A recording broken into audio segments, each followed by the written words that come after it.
E aí, galera, como vão vocês? Carolzinha na área para mais um Estrelas da Jornada. E hoje nós vamos falar sobre o fatídico final de Stranger Things. Estamos na quinta temporada e o volume um e o volume 2 já estão disponíveis na Netflix. E o podcast de hoje vai ser um pouquinho diferente. Estamos gravando esse podcast antes do final ser lançado, né? Sendo mais específica, um dia antes do final ser lançado, porque eu e a Alicia queremos comentar aqui como é que está sendo o desempenho da temporada até então. E depois a gente vai fazer uma parte 2 comentando a parte final da temporada, né? Se as nossas impressões mudaram, se a gente vai, quem sabe, ter impressões mais positivas ou negativas, tendo a temporada completa, né? Depois que lançar o último episódio. Bom, eu sou a Carolzinha, você está no Estrelas da Jornada, e se você ainda não me segue, se inscreve aqui no canal, se você estiver pelo YouTube, ou me segue pelo Spotify. E também você pode me seguir lá no Instagram e também no TikTok para acompanhar os meus surtos em relação a cinema, a séries, né? Principalmente se você gosta de acompanhar reviews, críticas cinematográficas, de TV, enfim. Agora eu vou deixar a Alicia se apresentar. Oi, oi, todo mundo que tá ouvindo a gente aqui, como que vocês estão? Para vocês que não me conhecem, eu sou a Alicia, eu sou cosplayer. Às vezes faço umas teorias da conspiração na minha página lá do Instagram. Se você quer conhecer meu trabalho, é @prettyli, com dois T's e dois I. E a Carol é sensatíssima, eu adoro acompanhar o conteúdo dela. Comecei uma série, inclusive, por causa dela, né? Recentemente, que é a nova que tá tendo lá na Apple.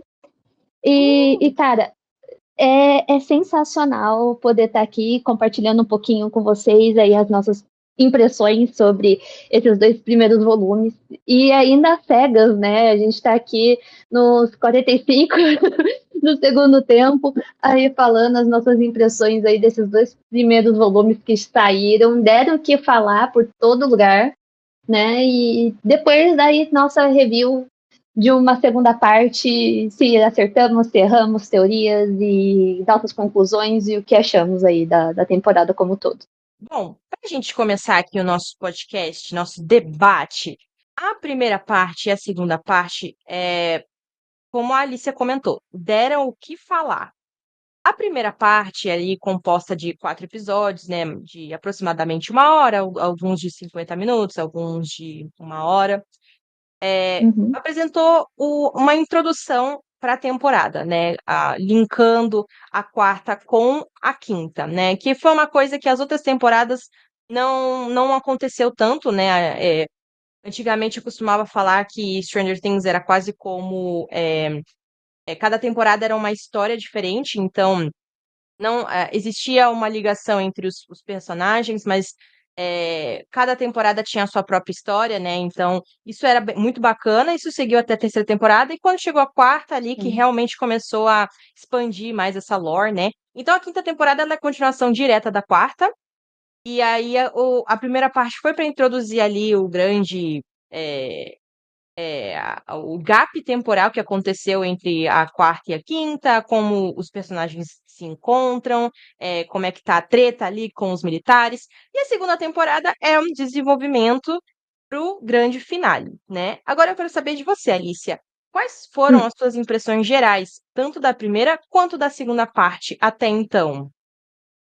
Olha, sendo bem sincera, eu achei que ambas as partes elas funcionaram muito bem sozinhas, né? Falando assim na questão da divisão delas.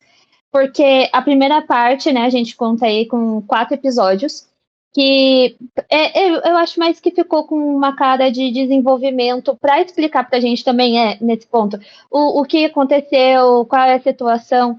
Só que entra nesse ponto também que o volume 2 ele tenta recordar você ainda certos elementos que aconteceram na primeira parte para eles continuarem seguindo com a história, né? Às vezes é um recurso, né, para manter mais esse burburinho, essa questão de deixar o pessoal mais atento, né, no que quer ali, né, fazer o marketing, né, o buzz marketing deles, de manter o público aquecido, fazendo a teoria e tudo mais.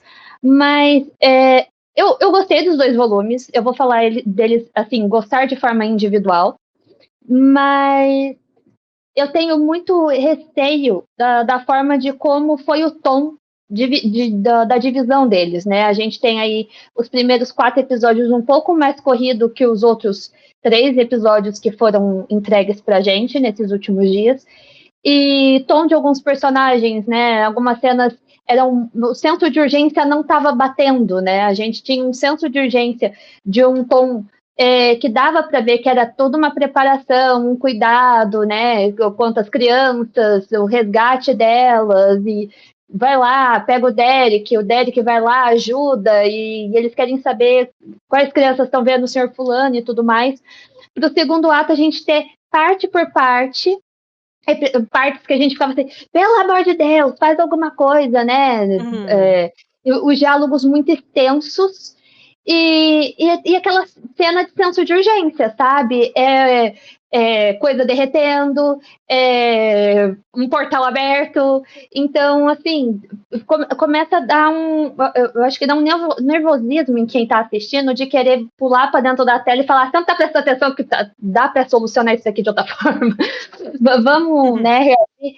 Então, eu acho que esses 2 primeiros volumes, eles deram 2 tons diferentes, assim, entre eles, mas que sozinhos eles funcionaram muito bem, né? Porque Stranger Things, eu acho que ele tem muito disso, né? Eles tentam correr com muita coisa em certos pedaços, né? Por exemplo, a segunda temporada, assim, eles têm uns pedaços mais explicativos, né? A gente tem todo o arco da 11 separado, também a gente tem o retorno da Calha aí, que tem uns arcos muito separados, muito explicativos, muitos diálogos, uma coisa bem dramática. E quanto, por exemplo, na 4ª temporada a gente tem muito mais ação, né, que a gente já está ali na correria, que eu acho que cabe muito mais ao que a gente teve no Arcum, principalmente quando a gente tem aquela cena do Will, né, ele puxando o poder do Vecna e lá quebrando os Demogorgons e tudo mais. Então, são dois posicionamentos que eu acho que quando a gente vem em conjunto, dá um senso um pouquinho de o que será que vocês vão querer trabalhar nessas últimas 2 horas que vocês têm? Né? Qual que vai ser o tom que vocês vão dar para também ter uma coerência de narrativa na temporada inteira? Isso olhando num espectro geral, né? Como que vocês vão querer trabalhar, né, essas últimas 2 horas, que é a nosso assim, contagem regressiva para finalizar uma era, né? E explicar tanta coisa que ainda está em aberto ali um pouco complicado. Mas eu vou colocar que está na linha tipo do bom, não tipo, uau, que coisa maravilhosa, porque ainda tem coisas para concluírem e eu espero que eles concluam bem. Uhum. aquela esperança. Sim. Espero que eles concluam bem. Mas também não vou julgar como algo ruim, porque eu ainda tô tentando ranquear aí como que tá sendo essa temporada perto das outras. Porque para mim a primeira e a quarta são ótimas, assim, na questão de narrativa e diálogos. Eu tenho impressões bem parecidas, porque eu acho que, pra mim, como a 4ª temporada veio num caminhar muito bom, né? Porque terceira foi muito boa, veio a quarta, foi muito boa também, apesar de algumas ressalvas minhas que eu tive na época que eu assisti. Uhum, Então, vim pra quinta, eu senti um downgrade, né? Que eu vou sim. especificar mais, né? Mas assim, eu entendo que Stranger Things, o ponto forte de Stranger Things sempre foi o núcleo de personagens, né? Não tanto o desenvolvimento de lore. Eu acho que um dos pontos que me pegou assim na 4ª temporada foi esse desenvolvimento da lore, né, que nunca foi realmente muito explorada, né? A gente sempre teve assim um pano Sim. de fundo e a gente sempre o que é legal, né, acompanhar os personagens ali desvendando o mistério e dando a interpretação deles, né? Então, Sim, nunca sim. né? Não tem aquelas nomenclaturas científicas, né? A gente tem, tipo, um bando de moleques que jogam D&D e colocam os nomes do jogo, né? Então, Exatamente, né? Eles traduzem, né, o que eles estão tendo ali de contato com coisas que eles enxergam na realidade deles, né? Eu vejo exatamente. muito disso com a gente mesmo, né? Às vezes, quando você consome muita coisa do universo nerd no geral, a pessoa tenta te explicar uma situação e você, às vezes, eu vou falar assim, configura isso de uma outra forma. Você vê a situação num filme, você leu num livro, ou acontece alguma coisa que às vezes você está conversando com a pessoa, ai, você lembra de tal coisa que aconteceu? Foi mais ou menos assim, ou ai, você sabe tal coisa, parece com isso. Então a gente usa de elementos da cultura que a gente absorve, né, para ficar mais fácil. Vou falar assim, não, acho que quando você está falando de povão, homem sempre compara tudo muito com futebol, né, ou com Uhum. alguma coisa que ele já viu. Então, para Nerdola é mais ou menos isso. Ele vai pegar de elementos, principalmente com outras pessoas que consomem a mesma coisa que ele, e vai utilizar desses elementos para explicar as coisas. Então, fica, né, para eles é D&D. Muito pro Dustin também é Star Wars. Então, eu acho muito legal mencionar isso. Exatamente. Sem contar que, né, são crianças, sempre foi um ponto de vista mais, é, como é que eu posso dizer? Mais solto, né? Mais. Eu não vou dizer infantil, porque eu acho que Stranger Things não é infantil, mas sempre foi uma Uhum. coisa mais desinibida, mais solta, mais engraçada, né? Então, esse sempre foi o ponto de Stranger Things. Agora, essa quinta temporada, eu tô, assim, com uma visão parecida com a da Alicia, mas eu acho que um pouquinho mais pro menos, talvez, porque a primeira parte eu realmente não gostei. Eu achei, assim, episódios extremamente longos, só que desnecessário, né? Eu sempre, né, quem me conhece sabe que eu sempre falo que uma das coisas que me irrita, por exemplo, em série do Disney Plus é a duração dos episódios. Eu acho episódios muito curtos e tal. Só que também, né, nem 8 nem 80, né, galera? A gente não precisa também extrapolar. Eu acho que os episódios eles precisam condizer com o que está sendo mostrado, né? Também Uhum. não faz sentido você fazer episódios muito longos só pra você ficar enchendo linguiça. Que foi a sensação que eu tive com a primeira parte. Eu achei que eles estavam enchendo muita linguiça que não tinha necessidade, né? Então, muitos subplots assim, nada a ver. A Eleven, por exemplo, ela tá vindo de uma caminhada ali que já tava me incomodando na quarta. Eu achei que deram um downgrade assim pra personagem que acabou ficando muito de lado, né? Ela acabou ficando coadjuvante na própria história. O Hopper também é um personagem, assim, que eu sinto que ele sobra muito ali, né? Até o próprio Sim. personagem tá querendo já ir de bomba, né? Que até ganhou o apelido de Homem Bomba. Então, alguns personagens já estavam vindo de plots já cansativos, né? Então, assim, o que foi Sim. inserido na quinta temporada, eu gostei quando é voltado pro plot principal, que é a treta com o Vecna. Então, a Holly, eu gostei da inserção dela. Gostei ali do protagonismo dos Wheeler, né? Das Wheeler, né? Sendo mais específica, das mulheres Wheeler.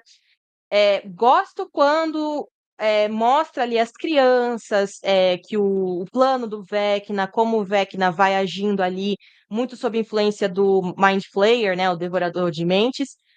Então, essa parte me ganha. Agora, quando vem coisas de militares, encheção de saco, núcleos de personagens que se davam muito bem, mas do nada começaram a ter problemas de comunicação ali para induzir um possível triângulo amoroso, término, Uhum. etc.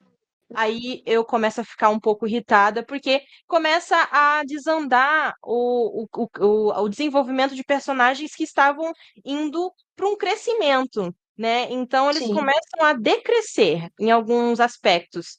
Agora, a segunda parte já me ganhou mais, porque eu senti que eles largaram um pouco essa enrolação, essa coisa, né, essa encheção de linguiça, e já foram direto ao ponto. Aí fica o meu questionamento. Precisava a primeira parte ser tão longa? Geralmente, né, quem aqui já fez Enem sabe que geralmente a introdução ela é menor do que a conclusão.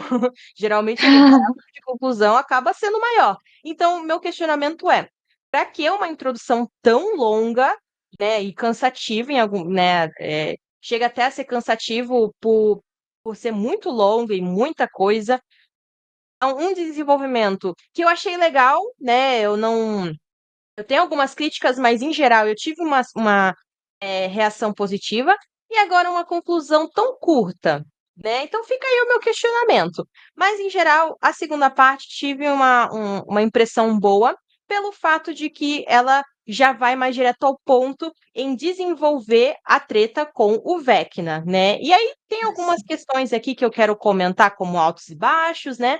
Mas, em geral, essa foi a minha impressão.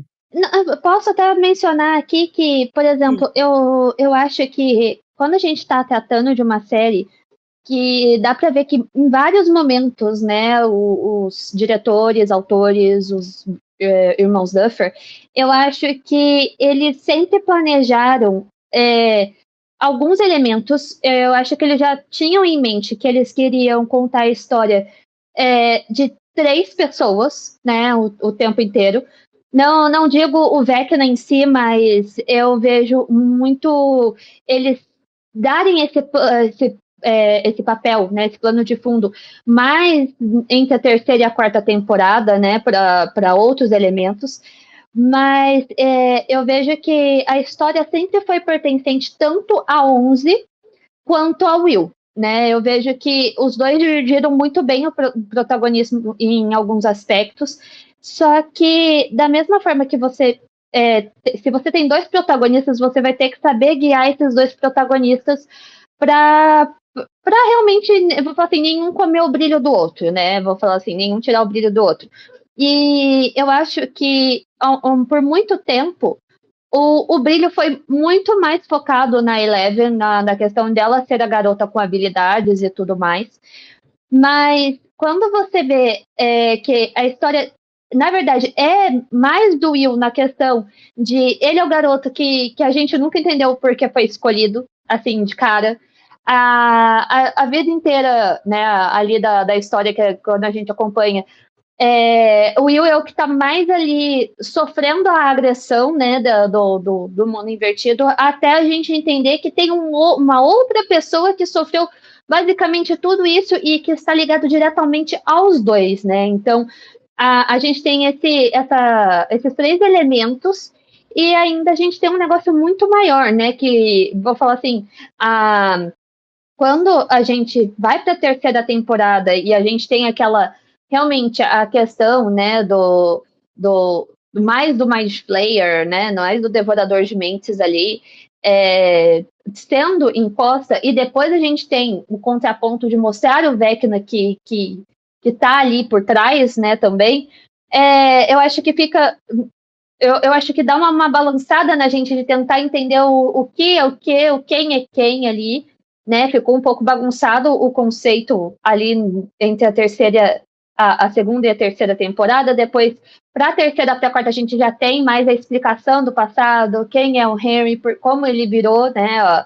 O Vecna, no caso, mas a gente não tem toda a explicação do quadro, né? Talvez, por exemplo, é uma coisa que, conversando mesmo com outras pessoas, a gente tem mais esse plano de fundo, porque de discussão do que a gente tem na mão, né? Porque, por exemplo, nesse hiato, né, que a gente teve de espaço entre uma temporada e outra, os irmãos, né, eles escreveram livros, deixaram outras pessoas escreverem livros sobre a história que eles colocam como canon.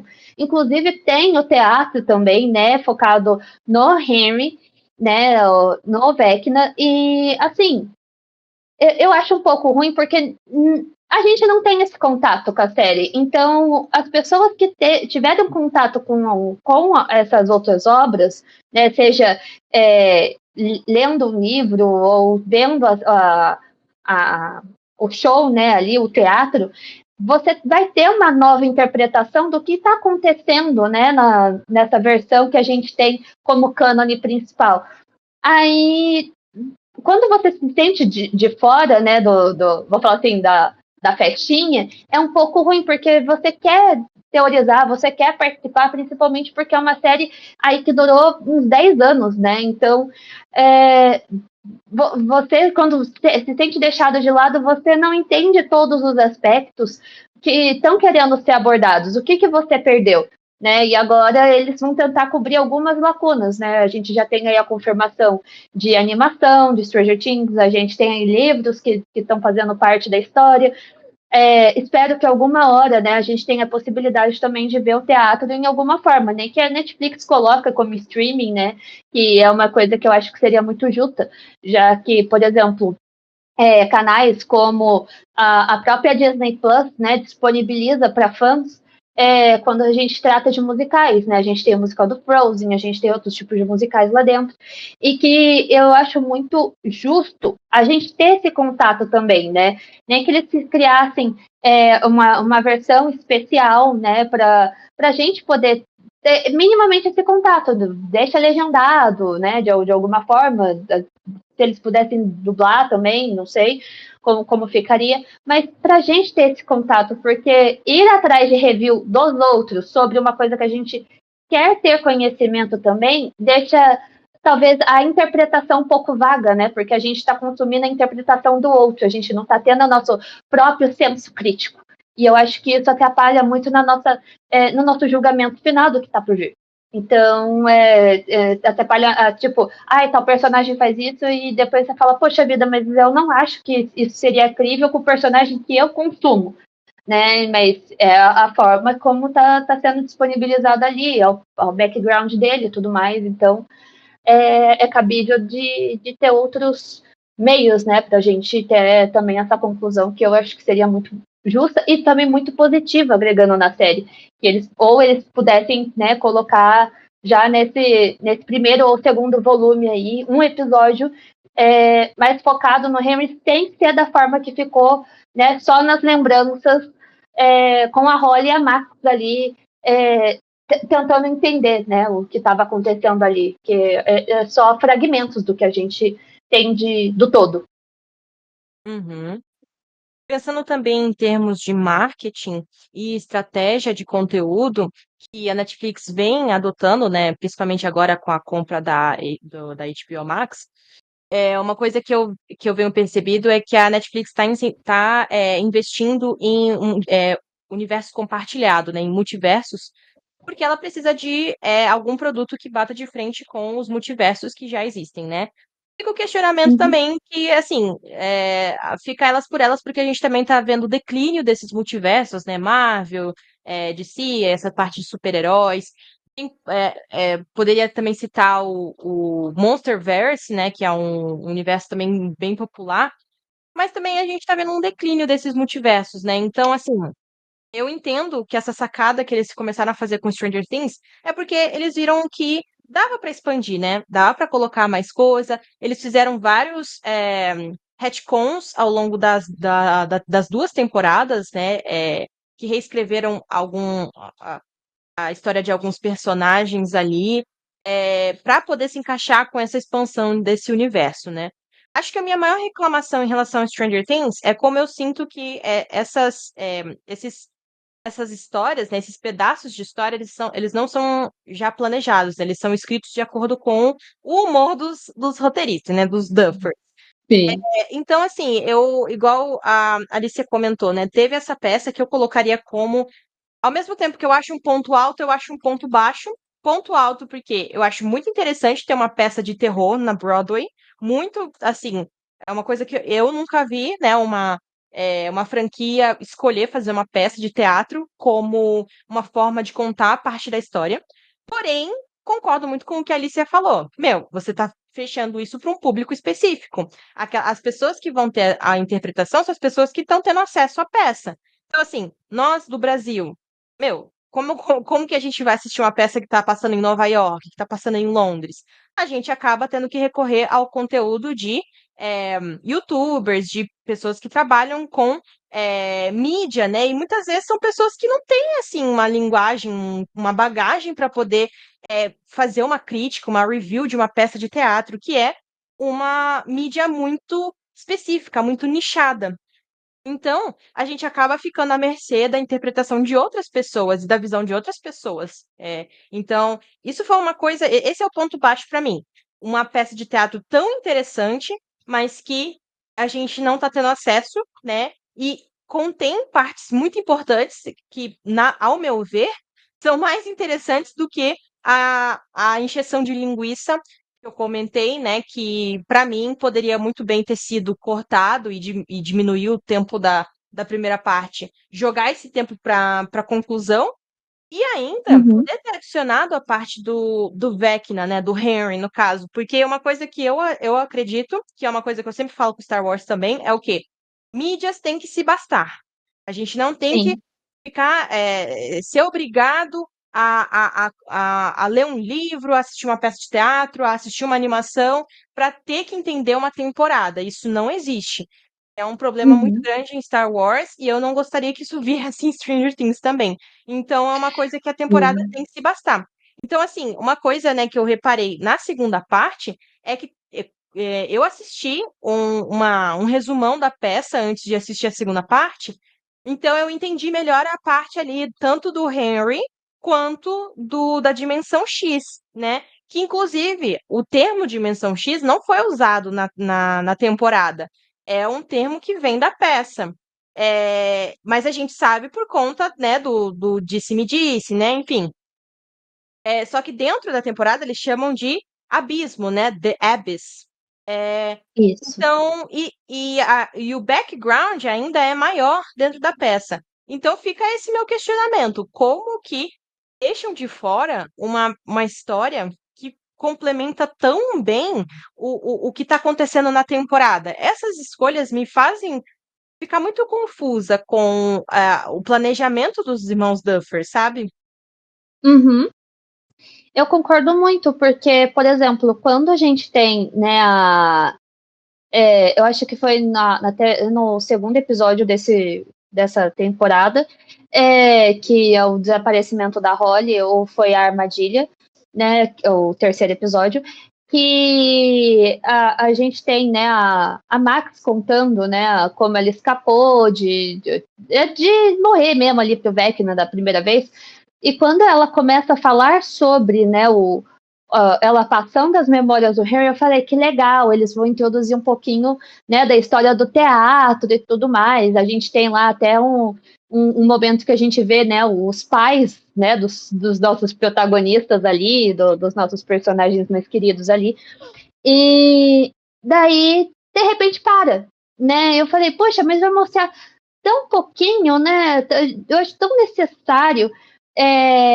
Não precisa mostrar tudo, mas como a gente está tendo a possibilidade, a Mac já falou que ela não é machucada no meio do processo, né? Que são lembranças, então ela poderia revisitar esses momentos, sei lá, principais, né? De alguns momentos, né? Do que foi, né? A jornada do Henry até ali, ou inclusive com a Holly mesmo, né, nessa última parte, que já deixasse a gente com mais da solução, né, do que poderia vir a explodir no último episódio, porque, por exemplo, se eles deixarem tudo agora para esse último episódio, o que mais, né, eles vão conseguir cobrir?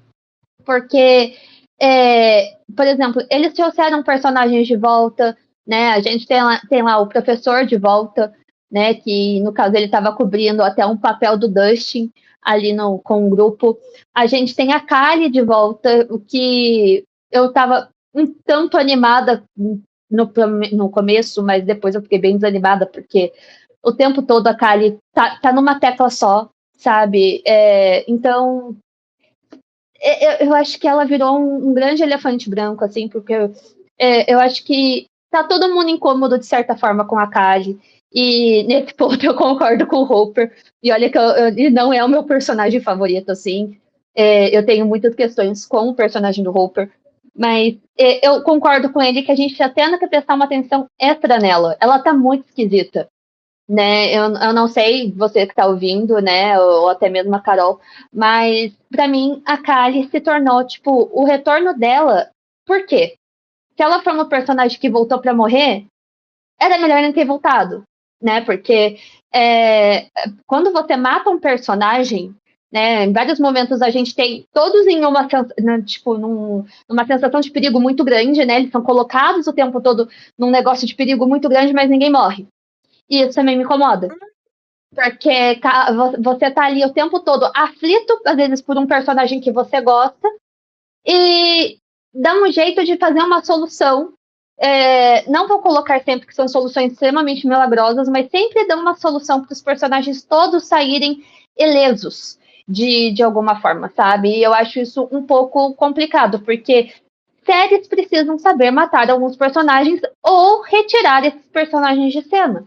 Né, ao longo dos anos, conforme vocês vão assistindo a série, você vê a saída e entrada de vários personagens, núcleos de personagens se transformam, né? E a gente está falando de um dinamismo que às vezes é necessário da gente ter em tela, né? Principalmente porque a maioria das obras são adaptadas e readaptadas.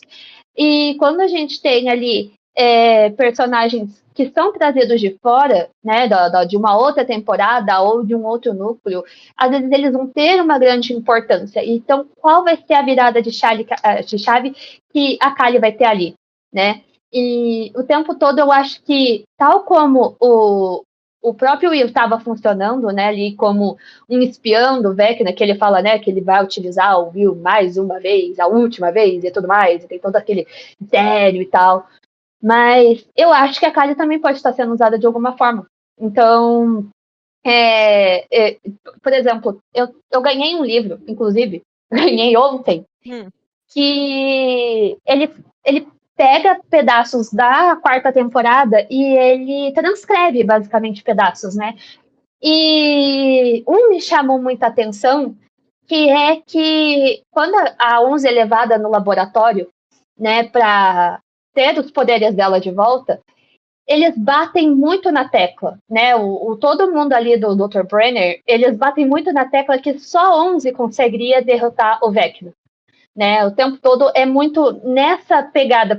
E, de novo, né? A gente tem ali a Kali reafirmando que ela é a única que é parecida o suficiente, né? Com o próprio Henry.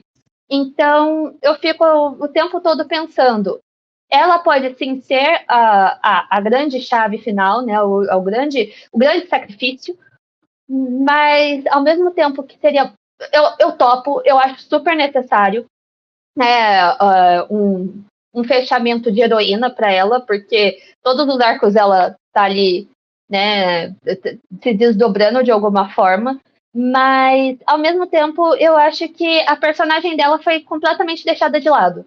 Né? Ela, justamente como a Carol já apontou aqui, ela se tornou coadjuvante da própria história, né? Principalmente nesse último arco. Então, a que nível a gente vai ter tanta empatia ou tanta zelo pela personagem que pra gente é a que vai quebrar tudo isso de alguma forma, porque o Will, eu acho que ele vai sofrer de efeito Harry Potter, né? Eu vou falar assim, ele vai ter uma morte lá dele, mas eu não acredito que vai ser uma morte, eu acho que vai ser uma morte simbólica, né? Quando ele se desfaz, né? Ele deixa de ser a Horcrux do Voldemort. E então eu não acho que o Will vá, né, ser esse grande sacrifício com ela, mas eu acho que de fato não teremos aí a Eleven contando a história por inteira. E é uma coisa que a própria atriz, né? A gente sabe que a Millie tá meio. A gente tem essa sensação, acho que o tempo todo, que ela tá meio desgostosa de participar já dessa última temporada. O Botox dela também não contribui muito. Mas eu acho que os Duffers né, uma vez conversaram com ela, ela perguntou, né? Vocês têm medo de matar personagem? Porque eu nunca vejo vocês matarem alguém. E quando eu falei, né, desse pedaço de várias sensações de perigo e não ter, por exemplo, a gente, quando a Nancy, né, ela tá ali subindo as escadas com o Jonathan e tem aquela cena de tudo tá derretido, pra mim aquilo era um ácido, logo de cara. E depois eu fiquei com a sensação de que aquilo era uma cera. É um ácido, é uma cera, porque tem um momento que eles estão andando ali e sapato não se desfaz, eles não reclamam de dor no corpo. Então, você não entende muito bem, né? Então, fica tudo na base da metáfora e não sai disso. Né? A gente tem até uma cena lindíssima de Titanic, do término lá dos dois, mas vira tudo no final uma grande metáfora e não tem uma sensação de risco nenhum. A gente fica apreensivo o tempo todo com aquele negócio caindo. Você não sabe se aquilo lá é ácido, porque tá todo mundo corroído no andar superior, que depois eles caem. O negócio endurece, então também não dá para entender o que exatamente é aquilo lá. A gente tem aquela matéria estranha lá, esqueci o nome, daquele negócio que a Nancy dá um tiro também, tá ali sendo um buraco de minhoca. Uhum. E agora a gente tem o Arcane dentro também aí do Stranger Things, né? A gente já tem aí Dark com essa mesma premissa da matéria estranha. A gente tem o Arcane com esse negócio justamente, né, o arcano, que tá lá e abre possibilidades e multiversos e tudo é engolido, nada é engolido, e o que será, né, da série? Quando a gente começa a tocar nesse negócio, eu acho que quebrou um pouco a magia para mim do que é o mundo invertido, vou falar assim, né? Me tinha um propósito e agora virou outro. Sim. Inclusive, eu acho que Titanic voltou a ser comentado no Twitter justamente por causa dessa parte aí. E a gente já vai também falar mais especificamente, mas uma coisa que eu quero comentar é que eu acho que um dos pontos mais fracos de Stranger Things é essa dificuldade de se livrar de personagem. E, assim, é uma escolha que pesa e tá pesando, porque quando a gente fala de livrar de personagens, as pessoas já entendem o quê? Ai, porque encheu a bunda de Game of Thrones e quer que morra personagem adoidado. Não, gente, não necessariamente. Morte, sim, é um recurso narrativo importante para a gente ter o senso de urgência. Então, de certa forma, quanto mais a gente tem medo de perder aquele personagem, mais indica que a gente se apegou a ele. Então, querendo ou não, é um recurso, sim, necessário, que não dá para fugir. Agora, não precisa necessariamente ser uma morte, mas às vezes tem personagem que pode ir embora de alguma forma, ele pode simplesmente sair da história, sei lá, se formou no ensino médio, foi fazer faculdade em outro lugar. Arranjou trabalho em outro estado, sei lá, qualquer coisa. Mas, cara, tá pesando, cara, e eles estão tendo que pagar o peso dessa escolha, porque tá tendo muito personagem no núcleo principal e tá sobrando personagem. Os que eu conto aqui, eu digo que eu não vi fazendo absolutamente nada, mas eu não digo nem que a culpa é deles, mas é culpa da má gestão mesmo ali do desenrolar dos acontecimentos nas temporadas anteriores, né? É o Mike, o Hopper, que eu já falei 500 vezes que eu acho que esse personagem deveria ter morrido lá na terceira temporada, né? Uhum. E o Jonathan. Então, assim, são personagens que estão sobrando, e aí o que acontece? A própria Eleven tá sobrando. E eu sei que ela é protagonista, não dá pra ela ter morrido já antes. Só que o que que tá acontecendo? Estão tendo que puxar histórias chatas e até reescrever o personagem, né? Dando retcon ali pros personagens, pra poder justificar a existência deles lá. E, meu, pra mim, se for pra ficar justificando a existência dos personagens, é melhor tirar eles.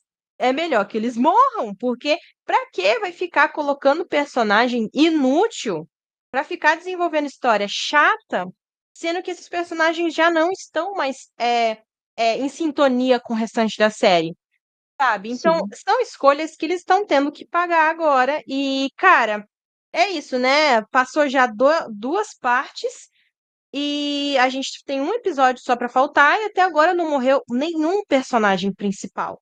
E aí eu tenho certeza que vai chegar no final e quem que vai morrer? O professor, que não tem nem. Se juntar todas as partes que ele participa, não dá nem 10 minutos de tela. A Kali, que é uma personagem que apareceu num episódio muito odiado e agora ela retornou das cinzas, também com uma história muito chata. E aí vão justificar. Ai, gente, a gente mata assim, beleza. Coloca a Kali, que é uma personagem inútil, e vai morrer, né? E é isso, assim, vai morrer assim, pessoas aleatórias. para mim não faz sentido ter o tempo todo esse senso de urgência de despedida dos personagens, sendo que eles não estão morrendo. A Max, cara, a Max era uma personagem também. Apesar de eu não ter achado ruim, pelo contrário, eu até gostei ali da parte das memórias dela, ela explorando as memórias do Vecna. Era um Uhum. personagem também que poderia ter ido de vala, mas não, Sim, ficam com esse medo absurdo de se livrar de personagem, e pra mim esse é um dos pontos mais fracos de Stranger Things, porque acaba ficando previsível demais. E assim, essa parte do término, né, eu gostaria aqui de comentar uma cena que não foi muito bem conduzida ali através dos diálogos, apesar de ter sido bonita, né? Foi uma cena que, tipo, logo em seguida, ninguém morreu, então caguei, né? Perdeu totalmente o peso.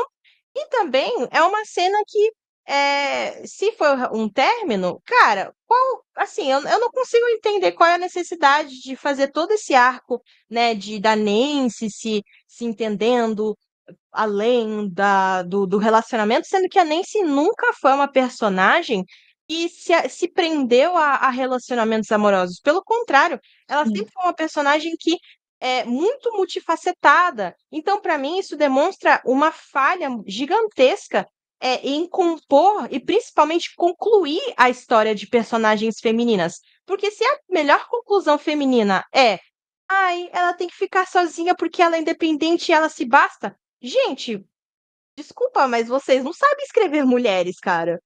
É sim, isso. sim, concordo, concordo. Não, concordo bastante, porque, por exemplo, eu acho que a gente teve um problema muito grande com Game of Thrones e alguns episódios de A Casa do Dragão, alguns, porque a gente terminava o episódio basicamente com um ponto de interrogação enorme na cabeça, né? Então, muita da galera, né, ia pro Twitter, ia para outras redes, Reddit e tanto faz.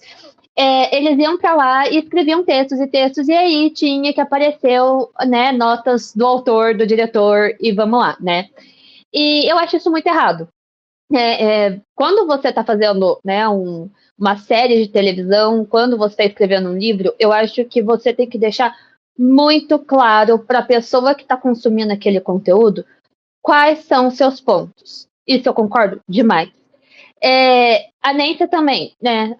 Eu acho que ela foi um dos desenvolvimentos de personagem mais legais que a gente teve, assim, quando a gente Uhum. tá falando de personagem. E eu concordo muito, porque, tipo assim, ela sempre foi muito ela, né? Vou falar assim, ela nunca precisou do Steve, ela nunca precisou do Jonathan pra nada. Tanto é que a gente tem aquele arco da questão, né, da senhorinha lá com os ratos, é a Nancy que vai atrás. Né? Tanto é que a gente tem, né, em comparação, uma discussão dela com o Jonathan depois, né? Mas aí entra a questão de bolhas sociais.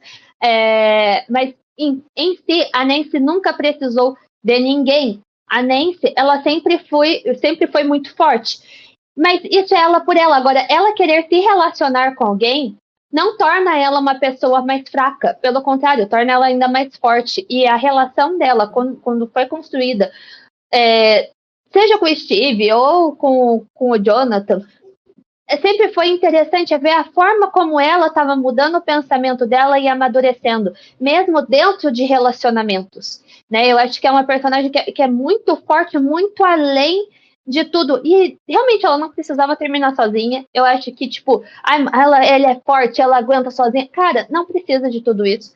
Mas, tipo, essa questão, né, da discussão dela com o Jonathan, eu vejo dois pontos, né? Ela gosta muito dele ainda, dá pra ver que o casal ainda se gosta muito. Seria tipo. Ah, os nossos últimos momentos sozinhos. Eu acho que a ambiguidade vem muito, muito disso, porque seria o último momento dos dois sozinhos. E fica naquela relutância ainda do não gostar de algumas coisas no outro, né? Também. A questão musical, ele esconder coisas dela, ela esconder coisas dele e tudo mais.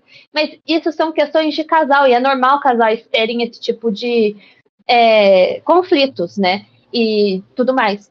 E eu acho que quando eles também têm essa sensação de saber que dá para eles saírem dali, né, mais para frente, e, por exemplo, a gente tem toda a cena simbólica, né, do anel lá caindo na parte já dura lá daquele negócio que estava caindo, e o anel roda e tudo mais, sai deles ali. Quer não casar comigo, eu acho que é o fato de eu amo você, né? Eu ainda amo você, mas a gente não está dando certo no momento juntos, né? Entra numa questão deles fora do perigo. E eu acho um pouco complicado, porque, tipo assim, é, os relacionamentos da Nancy sempre estiveram ali presentes para a gente no desenvolvimento de personagem, né? Dela e não só a relação dela romântica, né? Que inicialmente era com o Steve, a gente tem toda a questão da Barbie, todo o arrependimento dela ter acabado deixando a amiga, né? Para ter a primeira relação dela ali de sentimental e tudo mais. Aí depois ela vendo o que não era aquele caminho que ela queria, era um outro. Ela estava sozinha, mas ela começou a ficar balançada, né? Com o Jonathan e tudo mais. E eu acho que foi mais um casal também que acabou acontecendo porque o Murray também foi muito isqueirinho, né? Eu acho que vou falar assim, ele fez isso em dois momentos e eu fico muito pé da vida com esses dois momentos. Que tanto ele provoca a Nancy com o Jonathan quanto a Joyce com o Hopper. E que eu também não gosto de Joyce e Hopper. Eu acho, tipo, que apesar de ser um casal, assim, que tem uma dinâmica ali entre tapas e beijos, eu acho que para relacionamento também eles seriam muito disfuncionais, porque ele é muito esquentado e não ia dar muito certo com ela. Mas isso é um outro tópico. E criar casais do além também, tipo, casais que vão vir do nada, vai mudar tudo, largar a mão de tudo e surgir casais do nada, eu acho que também é muito disfuncional para a história, porque a história nunca foi focada nisso, a história sempre foi focada em amizades, né? E usando ainda desse termo da Nancy com o Jonathan, eu acho que eles viram a amizade deles voltarem com o tempo e para eles voltarem a funcionar sozinhos como um.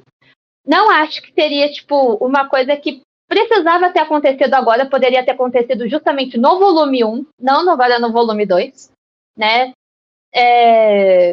Justamente para ficar mais claro também a abordagem, né, dos dois não estarem funcionando mais como um casal, mas para continuar a dinâmica ali da relação dos dois como amigos. Eu acho que isso funcionaria muito melhor do que do jeito que a cena em si ficou, apesar de ter ficado interessante a conversa deles ali.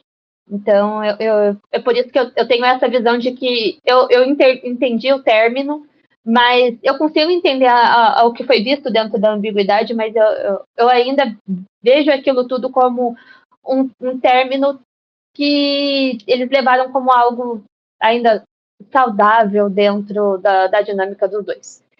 Diferente de, tipo, quando a gente vê, por exemplo, né, falando das relações aí da série, né, o Lucas com a Max, eu acho que foi um relacionamento muito legal e muito bem construído, querendo ou não, desde da fase mais inocente deles até agora. A própria Nancy com o Jonathan, apesar de, tipo assim, o Jonathan não ser vou fazer o mais querido da galera, eu acho que ele também tem muitos pontos parecidos com o próprio Steve, mas nesse ponto o Steve acaba ganhando mais crédito, né, pela forma como a dinâmica funciona, né, e tudo mais. Então, eu acho que entra também na questão da relação deles se descobrirem além dos traumas, né? Porque o que uniu muito eles ali não foi só a questão do jornalismo, da fotografia, mas foi sim como surgiu o relacionamento deles através da amizade dos irmãos de ambos e a situação que eles estão agora. Então, eu acho que entra muito nessa dinâmica a gente tem que prestar atenção que está acontecendo um apocalipse fim do mundo, aqui destruição geral, Hawkins e vários parentes nossos com chance de morrer e a gente às vezes parece que foca muito mais naquilo do que na outras coisas que outros personagens eles podiam estar sendo mais explorados. Não que não seja importante, porque a gente tem ali a construção dos personagens em todas as temporadas, então a gente tem essa visualização geral. Nossa, sim. E falando em casais, você citou um casal maravilhoso, que é Lucas e Max, que eu defendo horrores. O Lucas, pra mim, é um dos melhores personagens. Gosto muito da Max também, né? Falei aqui que eu acho que era uma personagem É, que poderia ter ido de vala, mas o que acontece com ela nessa temporada, eu acabei gostando, né? Você quer comentar sim. alguma coisa? É que, tipo assim, justamente, eu concordo que a Max poderia ter morrido. Eu ainda coloco o adendo de que a Max é a minha personagem favorita. Então, assim, ficaria muito chateada? Ficaria. Mas eu entendo que seria muito possível dentro da narrativa pela forma que terminou a última temporada, né? E eu acho que a Max ainda poderia ter ficado com mais sequelas do que simplesmente estar na cadeira de rodas, sabe?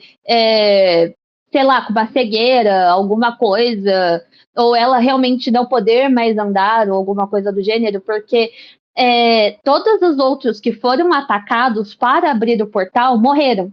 Então eu acho que uma sequela grande na Max, ou ela ter realmente só ficado na mente do Vecna, né, ali, seria basicamente a despedida da personagem. Apesar de, tipo, ela ter voltado, eu ainda acho que ela poderia ter outras sequelas maiores, porque ela também teve, vou falar assim, contato com o estranho. E se todo mundo que teve contato com o estranho, julgando o que o Harry aconteceu com o Harry, né, que ele adquirir habilidades, agora a gente tá falando de 12 crianças, o próprio Will, né? Então, vou falar assim, começa a abrir buracos pra narrativa que se a gente ficar pensando, a gente vai começar a fritar. Nossa, sim, eu concordo. Tem muitos furos, né? Por isso que eu digo que Stranger Things não é um primor de técnica, de roteiro, nem nada. Eu acho que ele é muito bom em desenvolver personagem, mas assim, falar que é nível cinema, eu não concordo, porque eu acho que tem justamente, né, muitos furos, muita coisa assim que fica de fora. E que eu acho que é uma limitação mesmo dos Duffers, né? Eles têm limites ali na hora que eles escrevem. E, e assim, eu não acho que necessariamente é uma coisa ruim. Eu acho que tiveram. Eles fizeram um ótimo trabalho até então, principalmente assim, em colocar essa série como um, assim, um hype assim, mundial na cultura pop, né? E os últimos 10 anos, faz 10 anos, né, que a série existe. Então, assim, Uhum. eu acho fantástico o que eles conseguiram fazer com a série. Mas, assim, a gente não pode também, né, ficar só. é, A gente não pode se iludir, porque eu entendo que tem fãs muito, como é que pode dizer, apaixonados pela série, até um pouco delulus aí, mas, né, como todo fandom, sempre tem a parcela aqui irritante, que eu acho que acaba saindo um pouco da realidade, mas realmente a série ela tem pontos altíssimos, fortíssimos, mas ela não nível cinema, como algumas pessoas falam, pelo menos não no meu ponto de vista. E um ponto que eu queria comentar, que daí eu já coloco como um ponto alto, e foi justamente o que eu vi as pessoas mais comentando como um ponto baixo, né? Uma crítica, é o Dustin, né? Eu vi muitas pessoas comentando como o Dustin estava chato, que era meio nada a ver a forma como ele estava reagindo em relação à morte do Ed. Mas assim, o Ed, por mais que Stranger Things sofra, né, dessa questão de introduzir personagem para poder, né, matar ele e falar que tá tendo morte ao longo das temporadas, né? Geralmente são personagens até meio inúteis, que a gente não tem nem tempo suficiente para se aproximar deles, né? O Ed foi a primeira morte realmente significativa pro núcleo principal, né? Os anteriores não tinham tanto contato, principalmente com as crianças. Então, o Dustin faz sentido ele estar passando pelo luto, porque ele tinha contato direto com o Ed. Então, eu não entendo por que as pessoas estão criticando justamente o único personagem que continua condizente, né, com o caminhar dele ao longo das temporadas. Faz total Sim. sentido o Dustin ter uma raiva, o luto, a tristeza ali acumulado, principalmente porque ele tem medo de perder o Steve, que é uma pessoa que criou um vínculo muito forte com ele. Para mim faz total sentido ele tá tendo essa disruptura com o restante do grupo, porque ele tá se sentindo deslocado, ele tá triste, ele tá processando o que passou com ele. Então, eu acho que é um pouco, né? Não sei, acho que as pessoas são do contra, porque para mim faz total sentido com o que o personagem veio apresentando até então. Tanto que um dos pontos mais altos para mim da temporada é justamente o Dustin, o Steve, né? Robin, né? Esse núcleo, apesar da Robin estar meio irritante, mas também é uma parte muito boa, né? A relação dela com o Will, principalmente como os dois se uniram em relação à sexualidade deles, né? Como a Robin acabou ajudando o Will a tomar essa coragem de é, se soltar e conseguir finalmente expressar sua sexualidade, né, sem reprimir ela. E também a Sim. Holly. Gosto muito de como a Holly, que é uma personagem que sempre foi muito esquecida, acabou tendo um protagonismo. Eu gostei da troca da atriz. Eu acho que essa atriz tem bastante presença, muito expressiva. Acho que é uma personagem assim que cresceu bastante e tem um plot bem interessante. Não sei, assim, eu não acho que é uma protagonista, né? Assim, eu não acho que a Holly vai segurar, ai, vamos fazer uma série só da Holly. Não, eu acho que ela não é esse nível de personagem. Mas dentro do que foi apresentado, eu achei bem bacana o que aconteceu. E eu queria saber de você, Alicia, essa questão do Will que eu citei, assim, em relação à sexualidade dele. O que você achou? Porque uma coisa que me entristeceu bastante foi as pessoas, né, como sempre, reclamarem das séries pelos motivos errados. O penúltimo episódio foi o que recebeu a menor nota no Metacritic e tá Uhum. recebendo um review bombing absurdo, e é justamente o episódio que o Will é, sai do armário, né? Ele é honesto com ele mesmo, né? Ele é honesto com a família dele, né? Assim, a série, eu acho que, né, eu não sou LGBTQIA+, então eu não tenho muito local de fala. Eu só achei que Uhum. não tinha necessidade de estar literalmente todo mundo ali, né? Então, assim, eu não tenho muito o que dizer da cena. Mas eu queria saber de você. O que que você achou, assim, em relação a essa construção, ou melhor, desconstrução do Will em relação à sexualidade dele? Olha, eu vou elogiar o Noah e que da questão de, tipo, eu acho que ele se sentiu muita vontade fazendo essa cena, né? A gente sabe que o Noah também foi uma pessoa que também, né, falou para as pessoas aí sobre a sexualidade dele desde muito novinho, né? Sempre se expressou dessa forma. Eu acho que ele ficou bem à vontade, né, de poder fazer essa cena que talvez fosse mais bonita, né, se ela ainda fosse trabalhada de uma outra forma, mas eu acho que em si ela já foi bem interessante da forma que ela foi explorada. Eu gosto muito do apoio da Robin, né? Eu vejo muito na personagem da Robin uma fidelidade muito grande com a situação da questão entre os anos 70 e 80, né? Ali, e indo para os anos 90.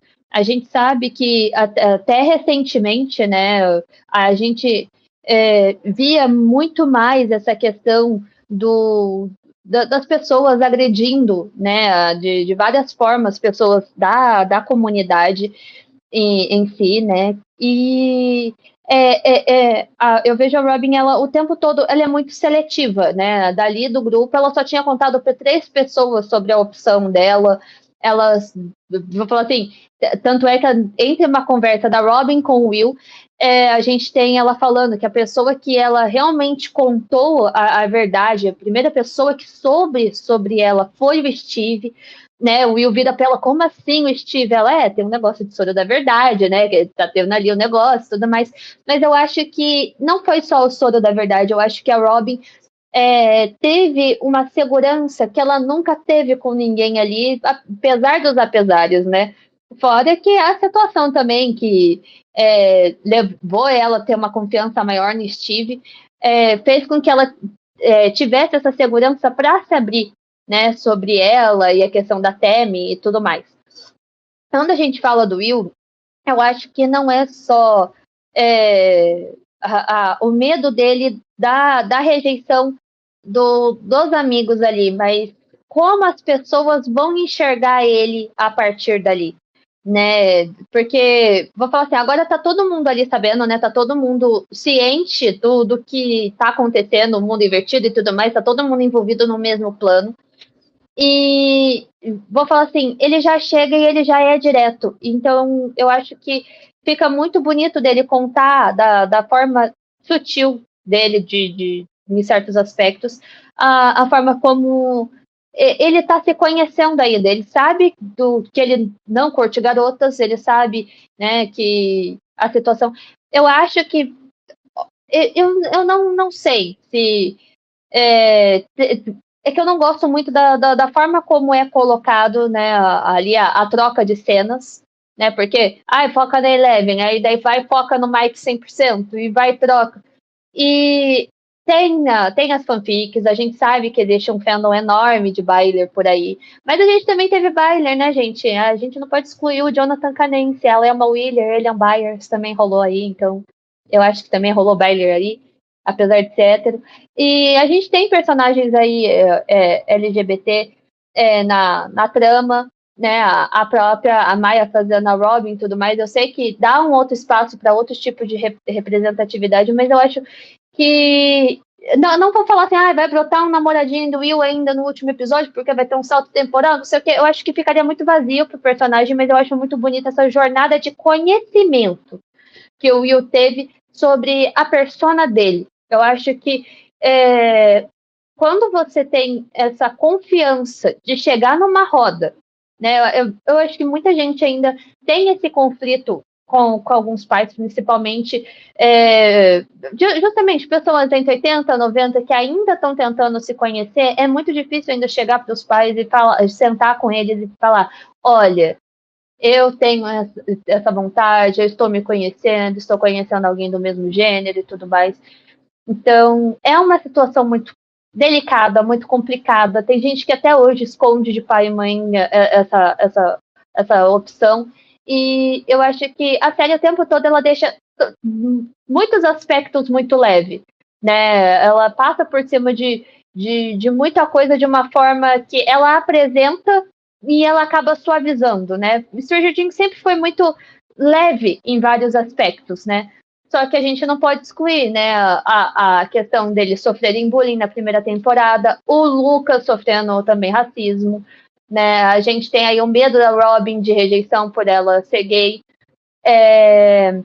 A gente não pode excluir vários aspectos de vários personagens, cada um com a sua individualidade, cada um ali com o seu próprio eu, e é uma jornada. Eu acho que é exatamente acho que o ponto que a série torna tudo com mais leveza e mais gostoso é saber que quando você está com os amigos, você pode ser você mesmo, você vai ter essa aceitação e, e eu acho muito bonito. Tanto é que, por exemplo, né, que nem eu falei de metáforas, o relacionamento da Nancy com o Jonathan não estava dando certo, estava tudo parecendo que estava derretendo, desmoronando, caindo. Quando eles se entendem, tudo se estabiliza, tudo fica sólido. Ou a gente vai ter isso também com o próprio Will. Quem sou eu?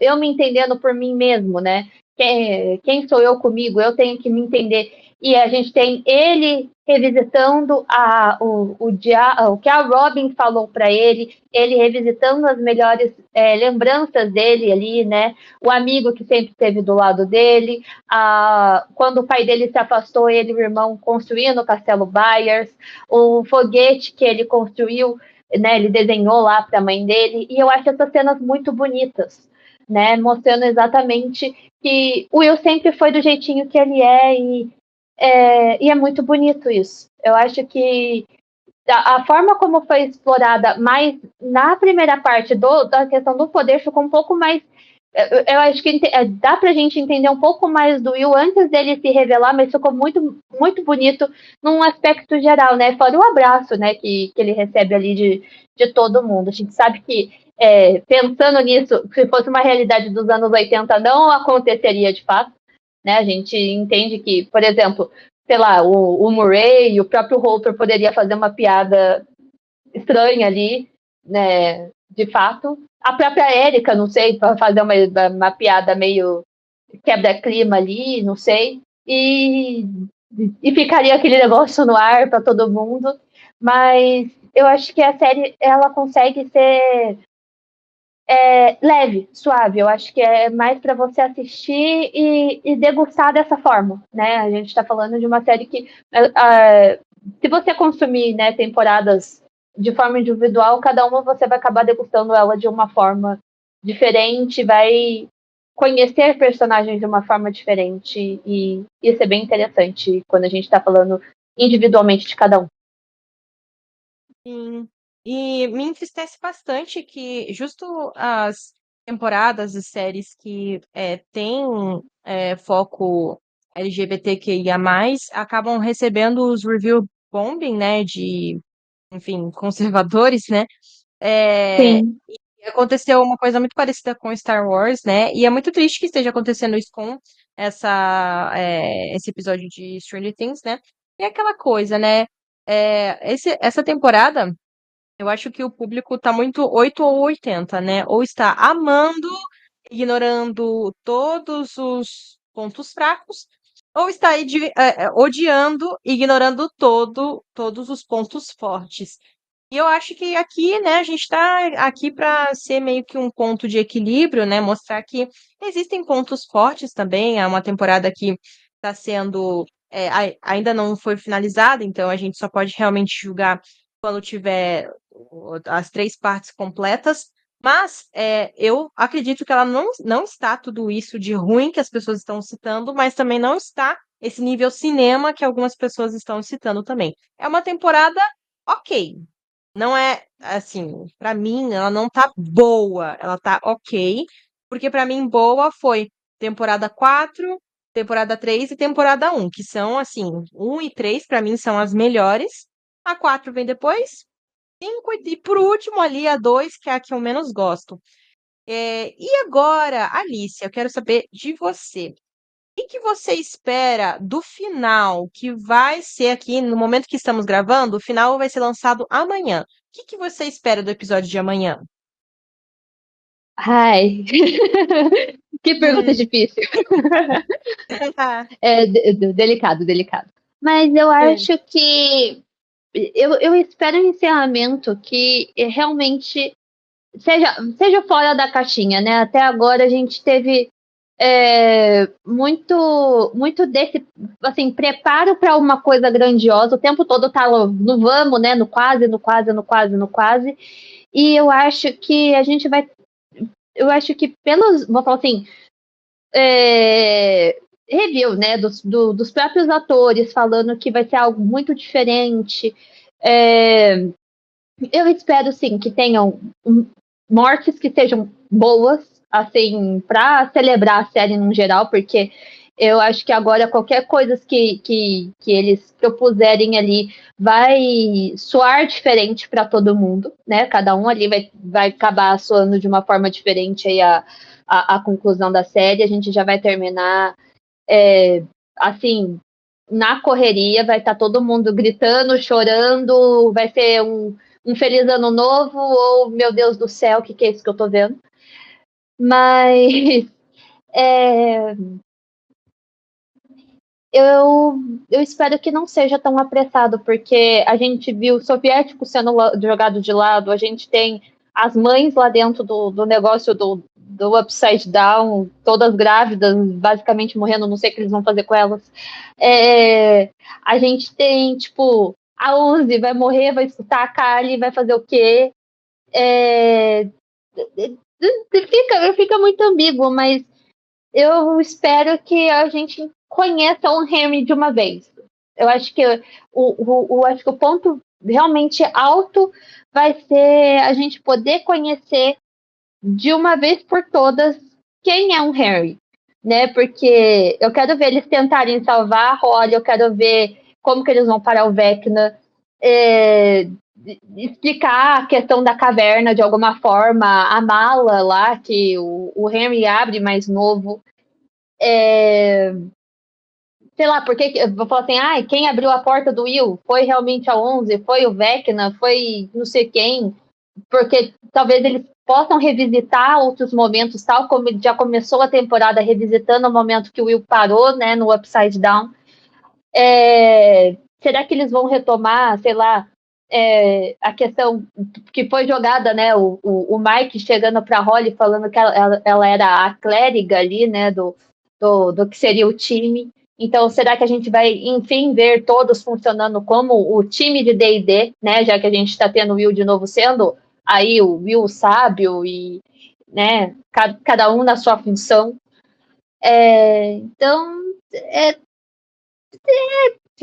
tem muita coisa para fechar, eu tô bem ansiosa e eu realmente não sei o que esperar.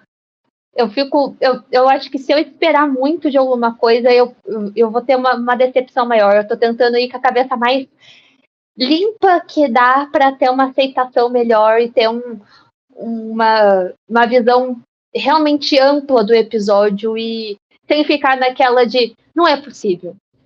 Será isso? Não é possível. Eu realmente tô muito nessa. Nossa, e eu também não sei muito bem o que dizer, porque eu acho, sinceramente, que tem muita coisa para explicar e 2 horas de episódio, considerando que 40 minutos é um epílogo, é, não vai ser o suficiente para explicar tudo. E considerando também que já tem aí planejado outras mídias de Stranger Things, né? Uma animação, um spin-off, livros, né? Quem sabe até outras peças. Eu acho que não vai ser um final para esses personagens, mas eu acho que não vai ser um final, final de Stranger Sim. Things, né?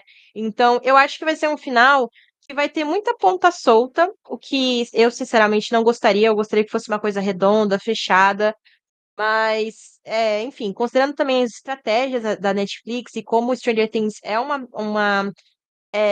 o carro-chefe, né, da Netflix, eu duvido muito que Uhum. eles vão simplesmente largar o osso agora. Mas eu acho que eles vão sim libertar aí o elenco, né, tirar o elenco do porão e deixar e, né, fazer um final para esses personagens. Mas eu, sinceramente, estou esperando aí um finalzinho bem água com açúcar. Eu acho que não vai morrer ninguém. No máximo, vai morrer Vecna e Kali, ou o professor lá que aparece Jequiti, né? Aparição Jequiti, ele aparece depois some.